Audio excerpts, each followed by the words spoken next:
Olá, amores! Tudo bem com vocês? Meu nome é Amanda Alonso, do canal Kid of Draco, e no vídeo de hoje eu vou falar sobre mitologia greco-romana e eu vou falar sobre os deuses primordiais. É o segundo vídeo dessa saga que eu estou fazendo aí de deuses gregos.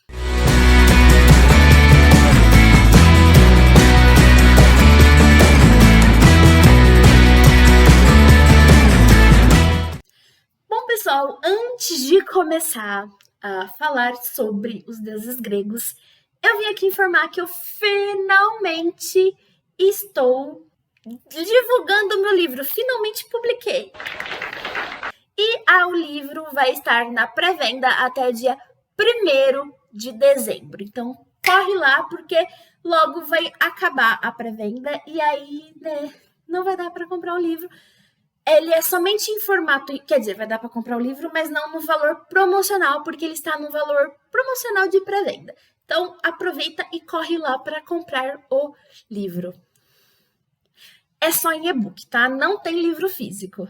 Bom, pessoal, essa saga aqui de deuses gregos, do panteão grego, eu estou aqui para trazer um pouquinho mais para vocês da informação e de novidades sobre o que seria o panteão grego. Não é só os deuses olímpicos que reinaram. É dito que atualmente está há muito tempo na era dos olimpianos, mas antes dos olimpianos surgirem, existiram outras divindades que governavam e teve aí as suas eras. O que eu vou falar é o início de tudo, que na verdade não tem aspas, não, realmente é o início de como surgiu os deuses e toda a criação. Os deuses do primeiro escalão, que a gente diz, é o primeiro, segundo e terceiro escalão. Os olimpianos estão no terceiro escalão / terceira era. A primeira era de deuses eram os deuses primordiais. O que seriam os deuses primordiais? Foram os primeiros deuses que criaram o mundo. Na mitologia grega, os deuses primordiais nada mais é os deuses que nasceram primeiro, como eu já disse anteriormente. Esses primordiais, que também são chamados de primogênitos ou protegonoi, são as formas que compõem a estrutura fundamental do universo. Ainda segundo a mitologia grega, um deus surgiu do nada e outros vieram a partir dele. Embora, como eu já disse aqui no primeiro vídeo, que as listas de deuses primordiais variam muito, depende do autor que você vão pegar, depende da história que você está pesquisando, mas o que é mais aceito são os 12 deuses que eu vou falar a seguir. O primeiro foi o Caos, ele foi o primeiro a surgir. Logo, ele pode ser considerado o mais velho de todos os seres da mitologia grega. Devido à variação da mudança da palavra caos ao longo dos tempos, é difícil de entender e compreender, ou até mesmo saber, qual que é a real função desse Deus, qual que é a verdadeira essência dele. Ele é acredito que ele é um dos raros e poucos que fica um pouco difícil de saber do que se trata. O fato é que o nome veio da palavra grega kaiano, que significa separar e ser amplo, fazendo referência ao vazio que ele veio. A segunda deusa primordial é a deusa Gaia. Ela aí já é um pouquinho mais conhecida, porque inúmeras filmes, séries, livros, até mesmo Percy Jackson já utilizou o nome dela. Ela é a deusa da terra, ela é a deusa mãe da terra. Também é a deusa mãe, enfim. Ela remete muito à deusa mãe, terra.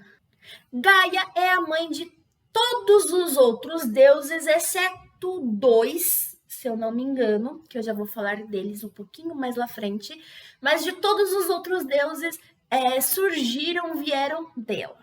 Sendo assim, Gaia é uma das primeiras deusas que já existiu e possui a força da natureza. Ela veio depois do caos. Só para dar uma entendida. Mas não necessariamente. Algumas escrituras dizem que ela é filha do caos e algumas outras não. Fala que ela só nasceu de forma independente. Não tem como explicar ou saber exatamente como Gaia nasceu.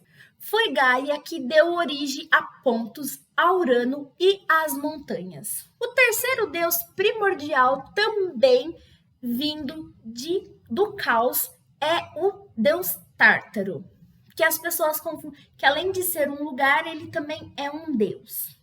Como a Gaia também assim, deuses, eles têm as formas, apesar para os mortais eles serem considerados alguns locais, algumas coisas específicas. Tártaro era a representação do inferno e era nele que se encontrava os locais mais profundos e sombrios do reino de Hades. Ou Hades, depende, mas eu prefiro falar Hades. Era para essa parte do mundo inferior que os inimigos dos olimpianos eram enviados e aprisionados. E foi lá, também por conta disso, né, que os titãs estão presos, né, foram aprisionados. O próximo é o Urano. Assim como Gaia representa a Terra, Urano representa o céu. Ele foi gerado espontaneamente por Gaia e depois uniu-se a ela. Os dois juntos são ancestrais dos titãs e dos deuses olimpianos. Porém, os cultos dirigidos a ele não chegavam até a época clássica. É por isso que Urano não aparece entre os temas da mitologia grega antiga. Érebo também é um deus primordial e representa as trevas e a escuridão no universo. Esse deus dominava os locais conhecidos como vácuo, demarcando seu território com o seu manto escuro. Os seus domínios ficavam logo acima de sua irmã gêmea Nyx, que representa a noite. Alguns também o representam a escuridão do mundo inferior. A próxima a se falar é a minha deusa favorita. Ai, meu Deus, eu tenho que me controlar, porque de todo o panteão, eu acredito que ela e a Anfitrite, que eu vou falar logo mais à frente, são as minhas favoritas. Não adianta falar, porque a Nyx é incrível. A Nyx, ela é uma deusa primordial, e lembra que eu falei que, junto com a Gaia, lá atrás, que Caos criou sozinho, tipo assim, ela tem mais ou menos a mesma idade da Gaia, porque alguns textos falam ainda que ela nasceu antes, outros falam que foi no mesmo período, tipo, a Gaia nasceu e ela logo em seguida nasceu também junto com o Urano, mas Nyx acabou sendo gêmea do Urano. É minha favorita, gente. A deusa Nyx, ela representa a noite, mas não é somente a noite. Alguns outros textos também diz que ela é uma das protetoras da feitiçaria e da bruxaria e que ela foi a primeira rainha do inferno, do reino de Hades, que só depois que Hades que teve a luta lá com os titãs, ela deixou de comandar o mundo inferior e deu a coroa, entre aspas, para Hades. Então ela foi a primeira a comandar o mundo inferior.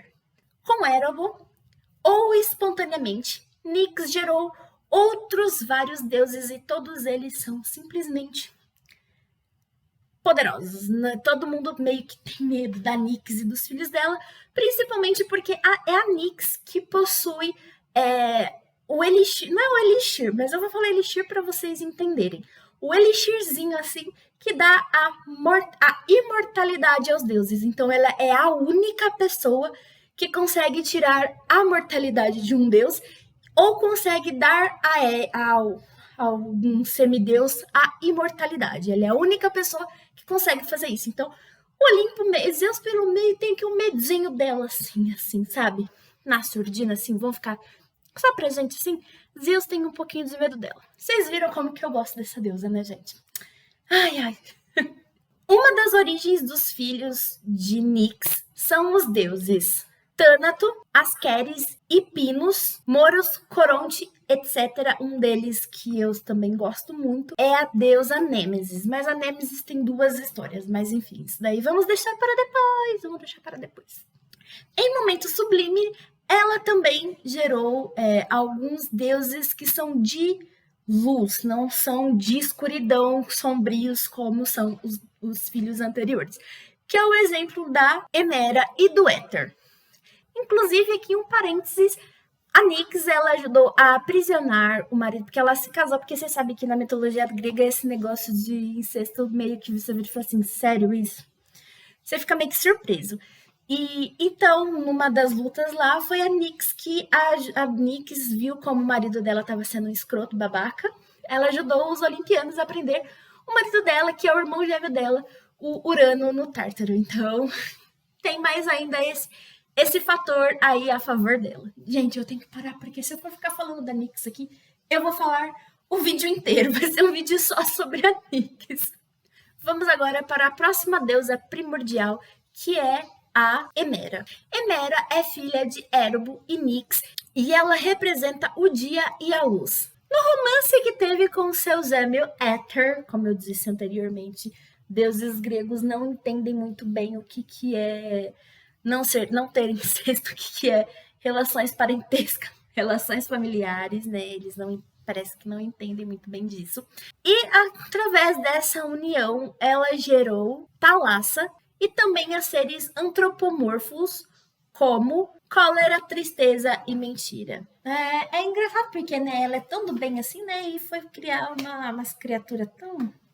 Enfim, por ser muito bela, ela tem um poder de persuasão e controle mental muito grande. O próximo é o Éter. Éter representa o céu superior e sem limites, pois, diferente de Urano, ele é o ar elevado que os deuses respiram, que é muito distinto do ar impuro que os mortais respiram.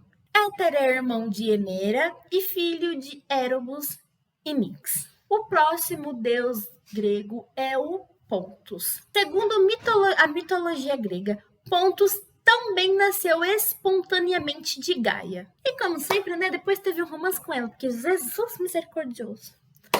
E o que falar sobre esses deuses que, pelo amor de Deus... Eu fico até demitônico com isso. Vamos mudar, pelo amor de Deus. Juntos, eles deram origem a Nereu, o Velho Mar, a Talmas, que representa as maravilhas do mar, a Forces, que representa os perigos do mar, a Ceto, o terrível monstro marinho, e por fim a Euríbia, que representa a fúria do mar. E Pontus representa o mar aberto e suas profundezas. A próxima é Thalassa. Thalassa é a deusa primordial que representa o mar de Mediterrâneo. Ela é a filha de Éter, é uma das filhas de Éter e Hemera. Juntamente com Pontus, ela deu origem a todos os seres marinhos e também a ninfa Halia, ao gigante Egeon, que era a representação do mar Egeu, e aos Telskines, que eram demônios dos mares. Com Urano, ela deu origem à deusa das ninfas Dione, Ananke. Essa deusa primordial representa o destino, a inevitabilidade e a organização do universo. Ou seja, enquanto o caos era a desorganização, ela era a organização. E Ananke deu origem ao cosmos. Por ser associada ao destino, alguns escritores a colocam como precursora das moiras. Por fim, mas não menos importante, temos o deus Eros. Eros, o amor, foi responsável pela completa passagem do caos ao cosmos. Do universo, do caos ao cosmos. É isso aí. Embora filho do caos, teve o papel de coordenar e organizar todos os elementos do universo. Eros é um dos deuses dos deuses primordiais, ele é o único que eu me recorde e também que eu li realmente. Tipo assim, a maioria dos contos diz que ele é um deus primordial. Porém, alguns livros, alguns contos fala e cita que ele é filho de Afrodite com Ares. Então, dessa lista, o único que tem a origem meio confusa, assim, é o Eros. Deuses primordiais possuem duas gerações. A primeira geração, que é a geração que deu origem ao mundo, que é composta por Gaia, Érobo, Tártaro, Nix e Eros. E tem Óreas também, que são as montanhas. Lembra que eu falei que eu citei lá que deu a origem às montanhas? Então, também entra aí, às vezes dão um nome a um deus específico e alguns textos não dão. Caos, ele tá acima, ele é uma entidade primordial e não entra, tipo assim, se fosse para ter uma geração, ele nem teria geração, entendeu? Começa a surgir a partir dele, porque ele foi o primeiro de tudo. Então, tipo assim, não tem uma geração. Então, a primeira geração é esses nomes que eu falei, esses 4/5 nomes, apesar do último eu não considerar, mas sem considerar só os 4, que é Gaia, Érabo, Tártaro, Nix. Os outros que eu falei, que eu citei aqui, são da segunda geração, tá? Os nomezinhos que eu coloquei aqui, os filhos não são, alguns filhos não são considerados. Da Nix, se eu não estiver muito enganada, o único que é considerado da primeira geração é só a Emera e o Éter. Bom, pessoal, é isso. Eu espero que vocês tenham gostado. O que vocês estão achando dessa pequena historinha sobre essas pequenas informações aí que eu estou tentando trazer aqui, porque mitologia greco-romana tem muitos livros, tipo, tem muitos textos. Eu, na verdade, prefiro 1000 vezes os nomes dos gregos do que dos romanos. Então, vocês vão ver eu falando muito mais dos gregos do que dos romanos. Desculpa. Bom, é isso. Não esquece de se inscrever no canal, de deixar seu like e ativar as notificações. E também me seguir nas redes sociais, porque é muito importante. Um beijo. Tchau!